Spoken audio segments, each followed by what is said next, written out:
আমার সবজি এখানে হয়ে গেছে। এই দেখো এটা অনেকটা টাইম নিচ্ছে। এখন দেবো এখানে মশলা। এই যে এটা হচ্ছে তোমার পেঁয়াজ বাটা, পেঁয়াজ আর যে তোমার। শুভ দুপুর বন্ধুরা। তো এখন আমি দুপুরবেলা রান্না করতে আসছি রান্নাঘরে। তো আজকে কি কি রান্না করব এটা তোমাদের সাথে একটা ছোট্ট ভিডিও শেয়ার করব। তো চলো দেখি কি কি রান্না করা যায়। তো এই যে আমার সবজি কাটা শেষ। এই যে লতা কাটছি এখানে, আর এই যে সব সবজি এখানে। তো এই দুটো সবজি কাটা শেষ। তো এইটা একটু সিদ্ধ করে নিব, কারণ এটা সিদ্ধ করে নিলে একটু ভালো হয়। তো চলো আগে সিদ্ধ করে নিয়ে কড়াইয়ের মধ্যে বসাই দিই চলো। তো আজকে রান্না করবো হচ্ছে লতা, চেপা দিয়ে একদম লতা রানবো, শুকনো শুকনো করে বানাবো। তো এই সবজিটা দিয়ে হচ্ছে মাছ বানাবো। তো ছোট ছোট মাছ নিয়ে আসছে, তো সব কিছু দিয়ে একবার রান্না করব। আর লতা দিয়ে চেপা দিয়ে একটু শুকনো শুকনো করে বানাবো। তো চলো দেখা যাক। সবাই তো কীভাবে বানায় আমি তো জানি না। তো আজকে আমি আমার মতন করে বানাবো। তো এই ভিডিওটা তোমাদের সাথে শেয়ার করব। তো চলো আমি কীভাবে রান্না করি এটাই তোমরা দেখতে থাকো আজকে। এই যে আমার এখানে মশলা করা শেষ। এটা হচ্ছে পেঁয়াজ, এটা রসুন, এটা কাঁচা লঙ্কা বাটা, এটা জিরা আছে এখানে, আর এই যে হলুদ। তো চলো এখন রান্নাটা বসায় দিই। তো এখানে আমার তেল গরম হয়ে গেছে। এখন আমি দিয়ে দেবো এখানে পেঁয়াজ। পেঁয়াজ একটু করে দিচ্ছি, পেঁয়াজ বেশি দেই নাই। আমার পেঁয়াজটা লাল লাল করে ভাজা হয়ে গেছে।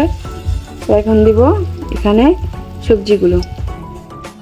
এই যে আমার এখানে সবজি রেডি করা হয়ে গেছে। তো চলো সবজিগুলোকে দিই।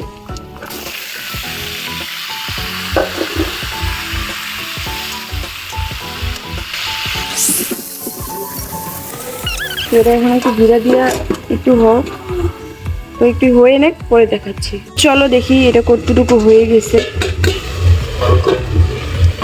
তো এটা নামাতে পারছি না এক হাতে, এই পাইছি।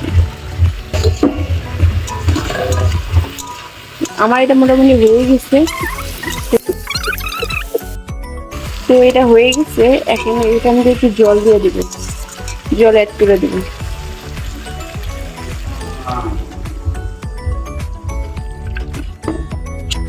তো দেখো জল দিয়ে দিচ্ছি এখানে।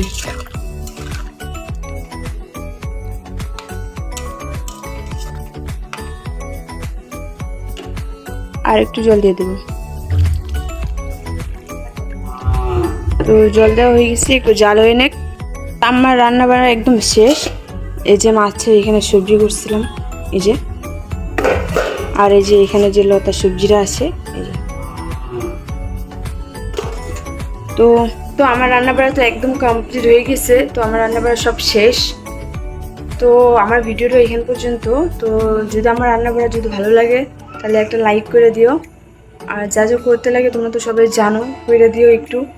আর আমার রান্না কীরকম হয়েছে, মানে আমি তো রান্না করতে পারি না, যেরকমই হয়েছে তোমাদের সাথে শেয়ার করছি।